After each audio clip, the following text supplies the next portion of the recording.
Hello. My fiancé cheated on me and still expected me to pay for her girl's trip, saying that refusing would be controlling. When I stopped funding it and walked away instead, she fell apart in front of the same friend she had been bragging to about her freedom. My name is Evan. I am 34 and I work as a procurement analyst for a hospital network in Charlotte. My job is basically contracts, spreadsheets, vendor problems, and making sure nobody notices me because things are running on time. My life is structured, which I like. I am up early, I keep a budget, and I do not make chaos for fun. My fiancée is Brooke. She is 31 and works in event marketing for a boutique agency. We had been together just under 4 years, engaged for 8 months, and living together for a little over a year when this happened. Brooke is the kind of person who treats every normal inconvenience like a personal insult. Wrong coffee order, bad traffic, delayed package, someone using the last clean wine glass. Everything became a performance. At first I wrote it off as stress because her job is heavy on clients, image, and constant smiling. After a while I realized that was just how she was when something did not revolve around her. We had already started paying deposits for the wedding. Nothing huge or flashy, but enough that the planning had become real. Venue, photographer, save the dates, all that boring adult stuff that only matters because it costs money. I was covering more than half of it because I earned more and because Brooke always had some reason her money was tied up. A work dinner she had to front. A dress she supposedly needed for an event. A weekend trip with friends that was good for networking somehow. I noticed a pattern before I admitted it to myself. Anything fun for Brooke was urgent. Anything shared was negotiable. Rent had to be split carefully. Groceries had to be discussed. Wedding expenses required long talks. But if Brooke wanted a spa weekend, new luggage, or expensive skincare because her face was under stress, suddenly I was expected to be supportive instead of practical. About 2 months before everything blew up, Brooke started acting weird with her phone. Not subtle weird either. Smiling at it and turning the screen away. Taking calls on the balcony. Sleeping with it under her pillow like she was hiding state secrets.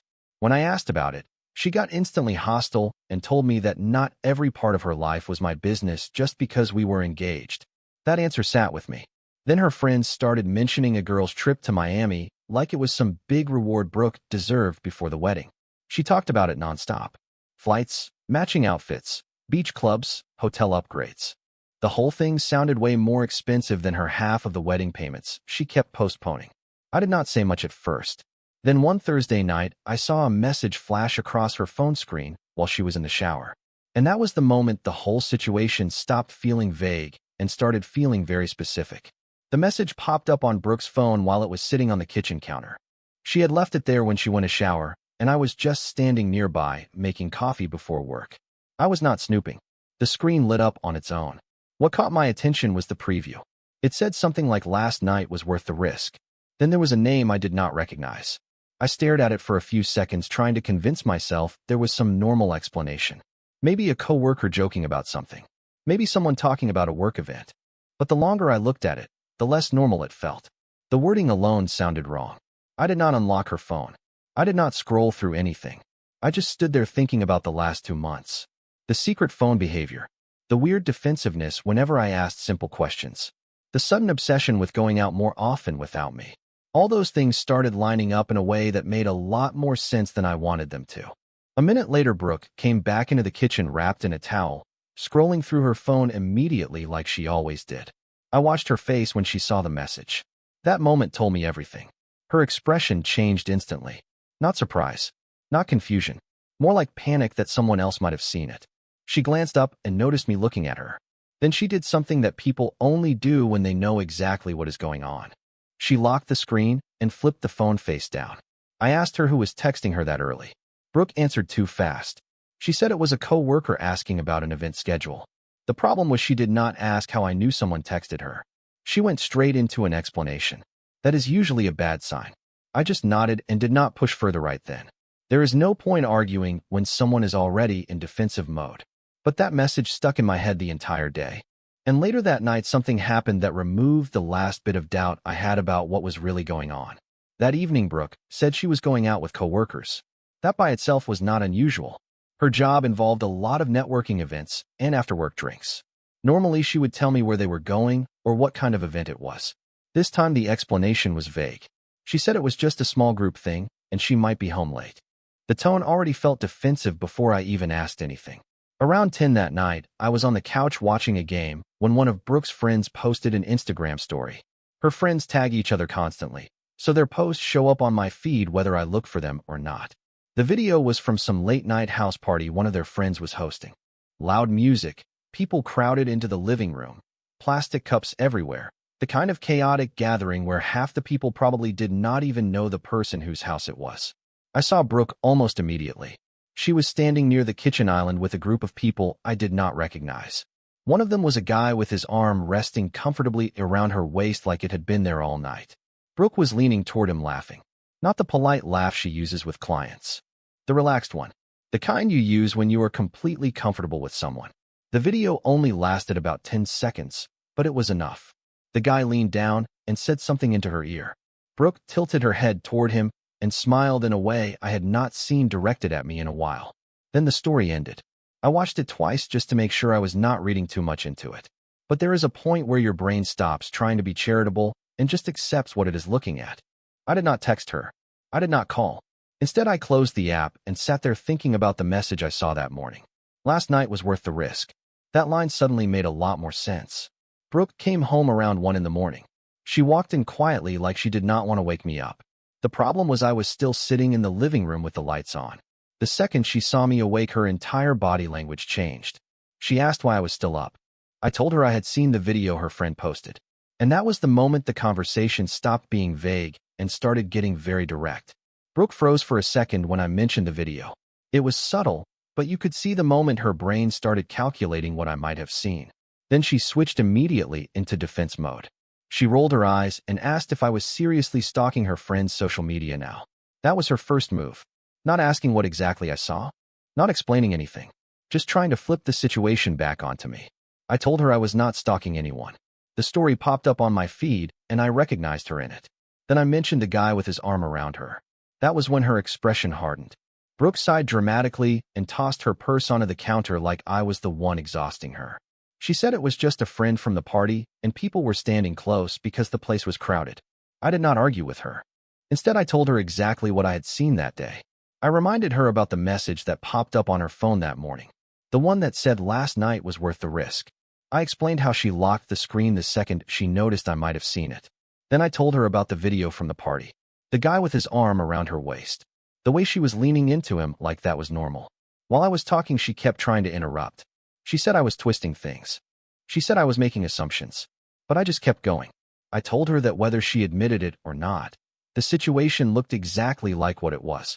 And the bigger problem was that instead of being honest, she was trying to gaslight me into thinking I was the problem.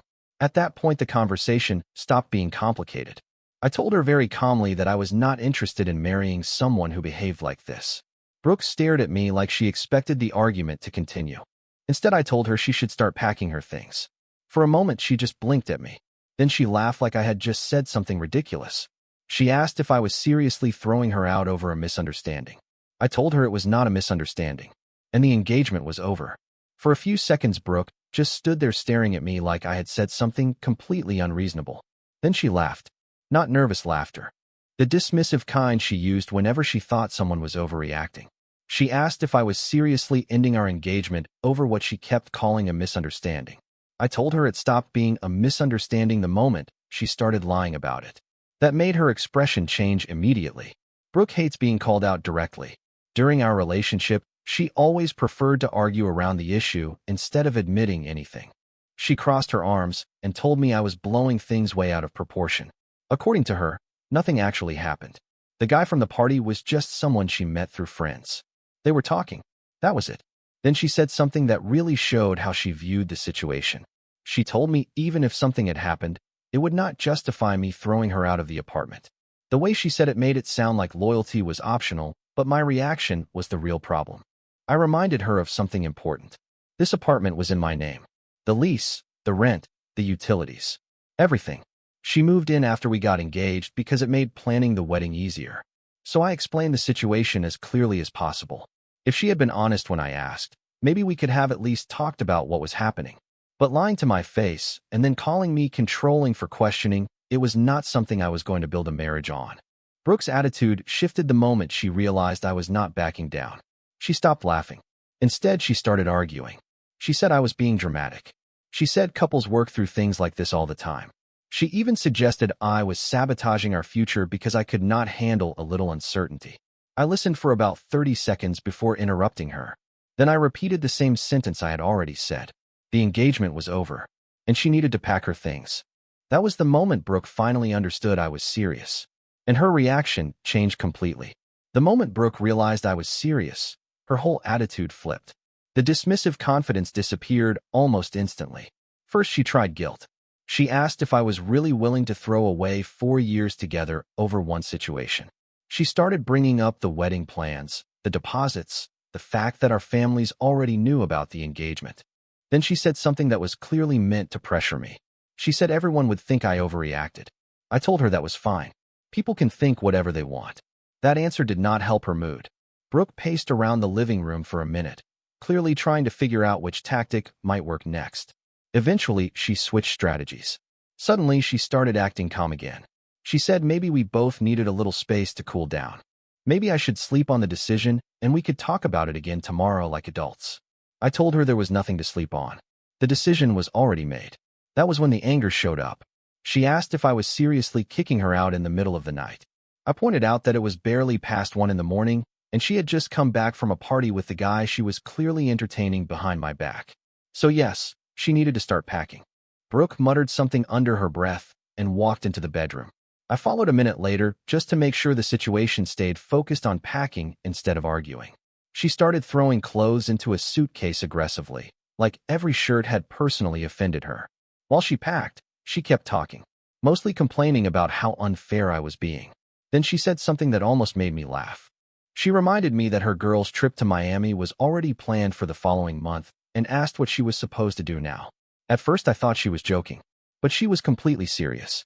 Brooke explained that since we had been splitting wedding expenses, I was supposed to help cover part of the Miami trip too. According to her, it was basically a pre-wedding celebration. Then she said refusing to pay for it would be controlling. That was the moment I realized she still had not understood the situation at all. For a second, I honestly thought Brooke was joking. We had just ended our engagement. She was packing her things because she had been caught entertaining another guy behind my back. And somehow the thing she was worried about was whether I was still paying for her Miami girls trip. I asked her to repeat what she just said. She sighed like I was the one being difficult and explained it again. The trip was already planned. Flights, hotel, reservations. According to her, it was basically part of the wedding timeline, and I had originally agreed to help cover some of it. Then she said something that perfectly captured her mindset. She told me refusing to pay now would be controlling. I just stared at her for a moment, trying to understand how someone could be this disconnected from reality. So I explained the situation as clearly as possible. There was no wedding anymore, which meant there was no pre-wedding trip, which also meant I was not funding a vacation for someone who had just cheated on me. Brooke immediately got defensive. She said I was being petty. According to her, the trip had nothing to do with what happened tonight. It was about her celebrating with her friends before getting married. I reminded her that the marriage part had just ended about 15 minutes earlier. That did not seem to register. Instead, she started complaining about how embarrassing it would be if she had to cancel. Her friends were expecting the trip. Everyone already knew about it. Then she said something that really showed where her priorities were. She told me she had already been talking about the trip with her friends and bragging about how much freedom she still had even while being engaged. Apparently, the Miami trip was supposed to prove she was not tied down. Hearing that honestly made the entire situation feel even more ridiculous. I told her that if she wanted to go celebrate her freedom in Miami, she was welcome to do that. She just was not doing it with my money. Brooke stared at me for a few seconds, clearly furious. Then she grabbed her suitcase, muttered something about how her friends would understand her side of the story, and walked out of the apartment. Later that night, I found out she had gone straight to one of their places. And that was where things really started falling apart for her. I did not hear anything from Brooke for a couple of days after she left. Honestly, I was fine with that. The apartment was quiet again, which felt strange after living together for over a year. I spent the weekend doing boring practical things, changing the passwords on a few shared accounts, canceling the catering deposit, emailing the venue to explain that the wedding was no longer happening. It was not exactly a fun weekend, but it was straightforward. Then Sunday afternoon, my phone buzzed with a message from one of Brooke's friends. Her name is Qley. We were not close, but we had met plenty of times at birthdays and group dinners. The message was short. She asked if Brooke was actually serious about what she had told them. That immediately caught my attention. I asked what Brooke had said. Qley replied with a screenshot. It was from a group chat Brooke had with several of her friends. Apparently, Brooke had shown up at Qley's apartment with her suitcase and immediately started venting. The screenshot showed part of Brooke's rant. According to her version of events, I had thrown her out of the apartment over nothing. She said I got insecure and controlling because she went to a party with friends. Then she told them I was now refusing to pay for the Miami trip just to punish her. At the bottom of the screenshot, Brooke had written something else. She told them she had been bragging to everyone about how she could still do whatever she wanted even while engaged because I funded most of her lifestyle anyway. Reading that part actually made me pause. Not because it surprised me, because it confirmed exactly how she had been talking about me when I was not around. Qley followed up with another message. She said Brooke had been crying and furious at the same time, going on about how unfair it was that I cut her off financially right before the trip. Then Qley added something interesting. Apparently, not everyone in the room was automatically on Brooke's side. In fact, the moment someone asked why her fiancé suddenly ended the engagement, the story started falling apart pretty quickly. According to Qley, the conversation in that apartment got awkward pretty quickly. At first, Brooke was very confident about her version of events. She told everyone I had overreacted, that I threw her out for no reason, and that now I was trying to punish her by refusing to pay for the Miami trip. But someone eventually asked the obvious question. Why did the engagement actually end? Brooke apparently tried to keep it vague. She said we had a fight and that I was insecure about her having a life outside the relationship. That explanation worked for about 30 seconds. Then another friend asked about the guy she had been texting. Qley told me Brooke's entire attitude changed at that point. She got defensive immediately. According to the people in the room, Brooke tried to downplay it. She said the guy was just someone she met at a party and that nothing serious happened. But the problem was that some of those same friends had already seen her flirting with him before. And once that part came out, the conversation shifted. Instead of everyone comforting her, people started asking more direct questions. Like why she was talking to another guy like that while she was engaged. Or why she expected me to keep paying for things after the relationship ended. Qley said Brooke kept repeating the same argument. That I had originally agreed to help pay for the trip. That backing out now was controlling. Apparently, that logic did not land the way she expected. One of her friends pointed out something very simple. If the engagement was over, then the financial support that came with it was obviously over too. That was when Brooke apparently lost her composure. Qley said she started crying and yelling about how unfair everything was. How embarrassing it would be if she had to cancel the Miami trip now after talking it up for weeks. And how I had ruined her plans just because I could not handle a little freedom in the relationship. By the end of the night, the mood in that apartment had completely shifted. Instead of celebrating their upcoming trip, Brooke was having a meltdown in front of the same friends she had been bragging to about her independence. And the worst part for her was that most of them were not actually defending her anymore. Qley told me the whole situation ended in a way that was honestly hard not to picture. Brooke had spent weeks hyping up that Miami trip. According to her friends, she talked about it constantly. The beach clubs they were going to hit, the outfits she bought, the hotel they were staying at. More than once she apparently joked that getting married did not mean she had to give up her freedom. And part of that story involved me. She had been telling them that I covered a lot of her expenses anyway, so the trip was basically handled. In her mind, it was proof she could live however she wanted while still having the stability of a fiancé at home. But when she showed up at Qley's place that night with a suitcase and a completely different story, the whole narrative collapsed. Once people realized the engagement ended because she was entertaining another guy behind my back, the sympathy disappeared quickly. And when she admitted that I was no longer paying for the trip, the tone of the room changed even more. Qley said someone finally asked her a simple question. If you wanted all that freedom, why were you expecting him to keep funding it? Apparently, Brooke did not have a good answer. Instead, she got emotional.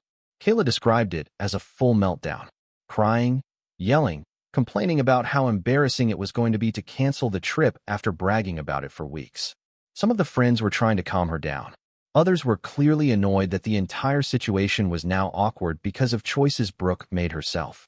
When Qley finished telling me all that, she ended the message with one last comment. She said Brooke had spent the entire engagement talking about how independent she was. Now she was discovering what independence actually meant. After that conversation, I did not hear from Brooke again. No messages. No apologies. Nothing. And honestly, that was fine with me. Because the situation made one thing very clear. Someone who cheats on you while expecting you to keep funding their lifestyle is not a partner. They are a liability. And walking away from that was probably the smartest financial decision I made all year. Bye-bye.